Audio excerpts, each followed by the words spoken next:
merci beaucoup. Donc, je vais vous parler du PC9 Fossé Rhénan, dans ce chantier sur le Fossé Rhénan.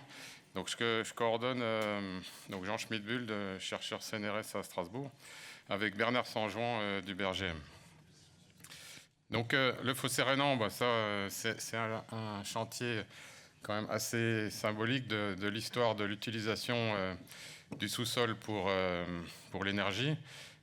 Donc ça commence avec cette histoire pétrolière très ancienne et ça aboutit aujourd'hui avec des projets en cours assez majeurs comme par exemple le chantier de Lithium de France sur Schwab-Villers qui est dans le forage et en cours. Si vous avez des questions, il y a Romain Millot qui est dans la salle là, qui pourra vous donner des éléments. Donc c'est cette histoire où on est passé aussi à travers des démonstrateurs clés comme le site de Soul-sous-Forêt et puis des échecs assez majeurs comme l'échec à Vandenheim de géothermie profonde, cette sismicité induite sous la ville de Strasbourg qui a induit un moratoire sur l'ensemble des projets sur l'Eurométropole de Strasbourg. Et puis plus récemment, j'en dirai un mot, c'est aussi cet incident autour de la centrale de Rittershofen, près de Soul-sous-Forêt, en décembre dernier, donc juste avant les fêtes, où quelques séismes ressentis ont abouti à l'arrêt de la centrale. Donc l'engouement récent, il vient beaucoup de quelque chose qui fait un peu la suite de la discussion de ce matin, c'est la problématique de cogénération. L'utilisation de la chaleur dans le cas de la géothermie profonde, mais aussi la production de lithium géothermal. Et donc ces nouveaux chantiers associés à cette cogénération. Donc voilà en deux mots un peu l'histoire de ce chantier et les étapes clés qui sont les éléments d'actualité qu'il y a par rapport à l'utilisation du sous-sol dans ce cadre-là. Donc l'objectif de ce PC, c'est effectivement de travailler sur ces questions de géothermie haute enthalpie, de cette géothermie où on cherche à transformer le milieu naturel, contrairement à la géothermie profonde, typiquement du bassin de Paris. C'est cette nouvelle frontière qu'on essaye de franchir, c'est comment transformer le milieu naturel pour s'affranchir d'une certaine façon des conditions naturelles qui pourraient être peu propices à l'exploitation. Donc comment faire évoluer et transformer ce milieu naturel pour arriver à des conditions d'exploitation satisfaisantes tout en maîtrisant les risques de cette transformation. Donc les usages qu'on vise, c'est cette chaleur, mais c'est aussi cette cogénération avec le lithium et plus récemment un intérêt autour du potentiel de production d'hydrogène natif à partir des minéraux ferreux qui sont contenus dans le granit du socle du Fossé Rhénan. En tout cas, tout ça, c'est autour d'une grande haute thématique, c'est peut-être qui fait un peu le complément de ce qui a été discuté ce matin, c'est pas seulement regarder des minerais solides, mais c'est aussi de regarder des minerais fluides, comme peut être le fluide géothermal profond qui existe dans le fossé, assez largement répandu. Donc dans le cadre de ce PC, on a trois grands objectifs qu'on a identifiés. C'est caractériser, le premier thème, c'est caractériser un peu les hétérogénéités spatiales de cette ressource dans le fossé. Pour illustrer un tout petit peu ce propos, un peu générique, c'est la chaleur, quelles sont les tailles caractéristiques d'une ressource chaleur, quelles sont les distances typiques entre les projets qu'il faut imaginer, est-ce qu'il y a des variabilités dans cette ressource, est-ce que pour le lithium, par exemple, on a un seul réservoir dans le Fossé Rhénan ou est-ce qu'on en a plusieurs? C'est des questions qu'on cherche à aborder à travers ce premier thème. Le deuxième, il fait référence à ce que je viens de dire, c'est cette notion de minerai fluide et essayer de changer un peu le paradigme d'exploration, c'est-à-dire pas seulement explorer la partie solide du sous-sol, mais aussi imager ses contributions fluides.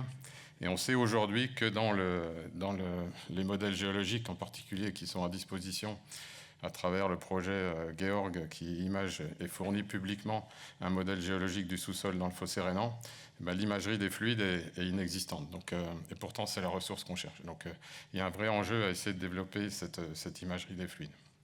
Et la troisième partie de ce qu'on essaye de faire, c'est produire un nouveau cadre d'utilisation de ce sous-sol. Donc, c'est une dimension sciences sociales sur analyser les controverses qui sont nées de cette exploitation au cours du temps et essayer de participer à des nouvelles propositions, peut-être de gouvernance si on arrive jusque-là.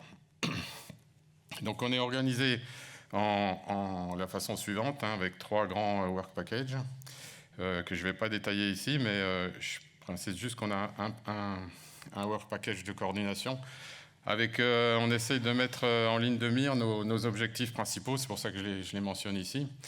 C'est essayer de contribuer à de la donnée nouvelle à travers d'essayer de pousser à développer des forages scientifiques profonds.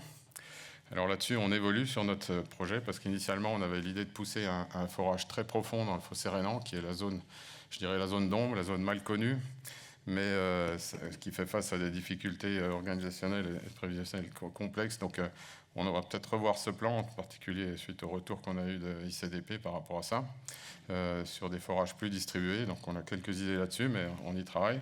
Le deuxième grand objectif, c'est évoluer dans cette convention de suivi, de monitoring de ces projets de géothermie, par exemple, et puis améliorer la distribution de la donnée, et en particulier enrichir le projet Guéant. Bon, on avance dans ce projet-là. Je pense que je n'ai pas détaillé ça. Les premières publications arrivent.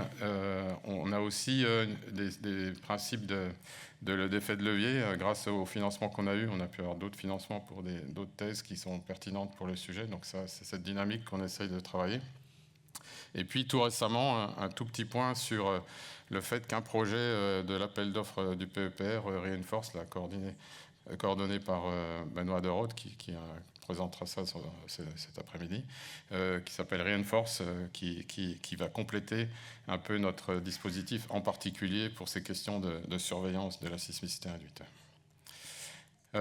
Alors, pour illustrer quelques actions, c'est ce que je crois qu'il nous a été demandé, quelques actions phares qui ont été menées ces derniers temps dans le cadre du PEPR. Donc, la première action, c'est une action d'instrumentation innovante. C'est le déploiement de tiltmètres de longue ligne, donc des tiltmètres de plusieurs dizaines de mètres de long, qui ont été installés dans le fort de Schönenbourg, un des forts de la ligne Maginot, qui est situé à proximité des sites de géothermie et de la zone qui est en train de se développer au voisinage de Soultz Fort et Rittershofen. Donc un nouvel instrument qui permet de mesurer un champ de déformation qui n'était pas très observé, qui est la déformation lente. Et on commence à avoir des premiers résultats sur ça, en particulier une approche multicomposante qui est assez originale. Bon, je n'ai pas le temps de développer, mais je vais continuer mon petit panorama. Donc, une action sur la grande oolite du fossé rhénan. On sait qu'elle est très utilisée dans le bassin de Paris, mais on veut utiliser son potentiel d'utilisation, son potentiel d'usage en termes de géothermie dans le cadre du fossé rhénan comme un complément de ce qui a déjà été fait. Donc, il y a plusieurs thèses en cours là-dessus. J'ai quelques éléments sur la crise de Rittershofen toute récente de décembre, là, qui a abouti à l'arrêt de la centrale avec beaucoup de controverses. Là, on fournit, je pense que c'est la première carte publique de la sismicité dans la région, en particulier du développement de ces séismes dans une zone qui était un peu inattendue et méconnue depuis longtemps, depuis le début du projet, et qui pose question sur la stabilité de ces failles au nord du réservoir exploité. En termes du deuxième work package, évidemment, on travaille sur le développement de ce modèle géologique. On a beaucoup poussé, et je pense que le BRGM a beaucoup œuvré pour distribuer les données qui étaient déjà en partie publiques autour de ce modèle géologique et qui sont maintenant complètement distribuées de façon ouverte sur le fossé avec ces sites, ces données qui sont maintenant sur le site de Cupidon du BRGM. Des projets en cours comme des thèses interlaboratoires entre le Berghem et puis Strasbourg sur l'amélioration de l'interprétation des méthodes géophysiques, en particulier pour l'imagerie des fluides dans les réservoirs fracturés. Des réexplorations du lithium, des concentrations de lithium dans le fossé, avec des travaux sur l'origine de ce lithium, le ciblage de l'origine de ce lithium, et des estimations des volumes et des quantités de lithium qui sont potentiellement accessibles. Ces centaines de tonnes de lithium qui pourraient potentiellement être exploitables pour chaque projet de forage profond, et donc une contribution à la ressource nationale assez significative. Donc une confirmation de ces chiffres et un affinage de ces résultats. Tout ça autour d'actions qui sont surtout menées pas directement dans le PEPR, mais dans la Energliter qui va se finir prochainement. Donc le troisième point, pour terminer, donc ces questions plutôt sciences sociales. Donc là, on a les actions en cours, c'est une analyse par nos collègues, cette fois-ci après une analyse des médias type journaux régionaux. C'est une analyse sur les matériaux audiovisuels. Donc autour de la crise de Strasbourg, ils veulent réanalyser la vision et l'impact de cette crise sur le public en termes d'image et de diffusion d'informations sur les médias. Et puis des questionnaires, des enquêtes publiques, enfin des enquêtes auprès des acteurs pour suivre la perception et la vision de ces acteurs depuis la crise.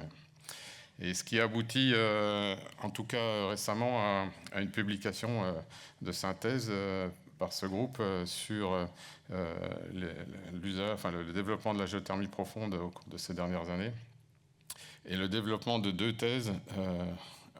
Donc une sur ces relations entre les acteurs, entre les collectivités, les industries et les scientifiques, surtout la place des scientifiques, comment l'image des scientifiques dans cette controverse, c'est souvent un peu un mythe, et essayer de mettre un peu des mots sur justement leur place et un peu leur contribution.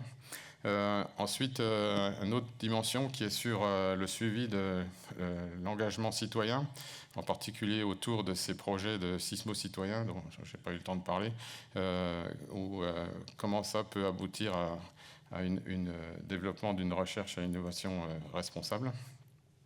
Donc voilà, quelques éléments aussi d'informations sur ces travaux de sciences sociales. Et avec ça, je finis un peu mon panorama rapide. Et si vous avez des questions, je serai ravi d'essayer d'y répondre.